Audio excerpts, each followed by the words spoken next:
my background, I obviously was raised with the story that gave meaning to my parents and my grandparents over generations. The story we were told was the story of this is God's purpose for you, for all of us. The answers were a given. I became dissatisfied with that story, and I picked a different story when I was old enough and capable enough to make a choice. And again, I think we find ourselves today, right now, in a moment where we have to make a choice, and we have to make a moral choice.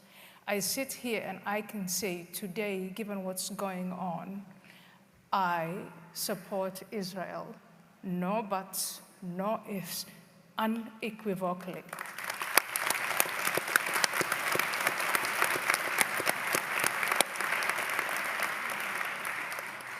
That is a moral choice. And it is based on the story of the civilization that I adopted. And the civilization that I adopted, Western civilization, is threatened with a story from the civilization that I left. For me, these are the two stories of my time. And there are times when I feel depressed and think, why on earth? Why do I have to deal with this? But there are times like now when I really feel strengthened and emboldened and say, I have children and I'm fighting for the civilization that I adopted for my children and for your children. And we have to fight. And it makes me extremely optimistic that this room today is full of people who see that and who want to fight back. The hopelessness for me comes when people make excuses for evil. When you have 3 weekends in a row, 100,000 people who live here and who've grown up here and who enjoy the blessings of this civilization march in London and make excuses for evil and side with evil. It makes me despair because the rest of us don't stand up to it. But it also gives me hope to come here and say, let's stand up for it. Because now we know what evil looks like, and we know exactly what we're facing. It's not only the Jewish babies that they're beheading. They will behead your babies, Jewish or not, if you don't fit into their story. It was very easy to make the decision because it's a Western story, and Western civilization is a story that cherishes life, that goes to great lengths to preserve life. The story I left was a story that cherishes death. My life as a woman meant nothing.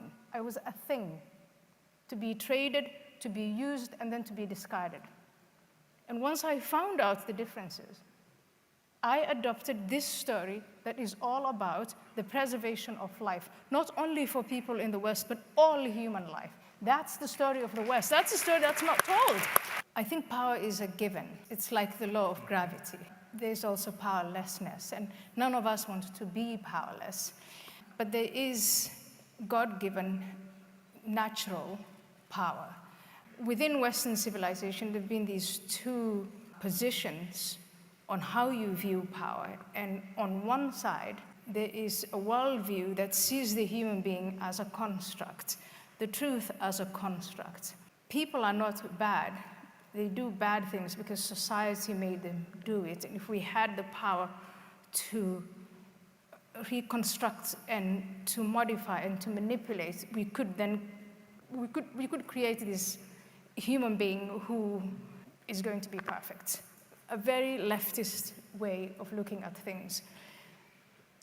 A different way of looking at it is you accept nature, you accept human beings as they are, and you deal with issues like power. And again, this is another Western civilizational construct, which is power is checked. No one can presume to be all-powerful. And it's very arrogant to assume that you can change human beings to fit into all sorts of modules. Therefore, you accept that there is a power transcendent above us. And that idea that there is something above us, a higher power, I think that is rooted in Christianity, it's rooted in the Judeo-Christian traditions, and in many ways, it is superior to the nihilistic, Nietzsche-type, atheistic theology that human beings can do they can create everything, and they can manipulate. And it's also superior, I would say, to the faith that I grew up in, with a God and a theology and a story that gives individuals a sort of one-dimensional purpose. Go and do this, make everyone a Muslim, and if they refuse, kill them, and then the day of judgment will come and life will be over. That's a simple story, but it's an abiding story. It's been around for 1,400 years. The Judeo-Christian tradition, that it is not up to the human being to do that, but all we can do is civilize and continue to civilize and question and check power. Power that is checked, that is the power that guarantees most people real freedom. So I rebelled against a transcendent, a concept of God, of a God that now manifests itself in, the Iranian regime, Hamas, ISIS. That was the God I grew up with. That was the story that I grew up with. I rebelled against that. And then when I was bold enough to say, and this was in the Netherlands, I don't want any of that. I didn't convert to Christianity. I didn't convert to another religion or another God. I carried with me this idea. The 3-letter word of God stands just for evil. And my best friends became Sam Harris and Christopher Hitchens and Richard Dawkins. These are people I still love and adore. Over time, I'm now 53, and so when I made this, when I was in this state of rebellion, it started for me when I was 32 years old. Over time, I've come to realize, and I wish Christopher was alive today to comment on what we're going through, was we were actually having a conversation about, in my view, the wrong conversation. Does God exist? It was the world built in 6 days. Do we believe in fairy tales? And that was the wrong conversation to have. The right conversation to have, to compare what we as human beings, the transcendent that we have imagined and developed over centuries. And so now I can say I am proudly of a Judeo-Christian religion without having to waste your time about, do I really think that the world was built in 6 days? Do I really believe every word in the Bible? No, but I do believe that that's Judeo-Christian tradition, and what it has brought forth is, those are the values that I aspire to, the values by which I live. I was called a Christian by Roger Scruton in 2008, and I said, Roger, no, I'm not a Christian. And he said, but you act like a Christian, and you behave like a Christian, therefore you are a Christian.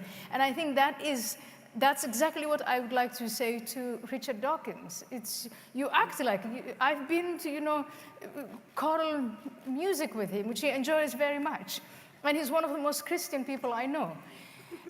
We've been having this time-wasting debates, and you grow up, I matured, here I am.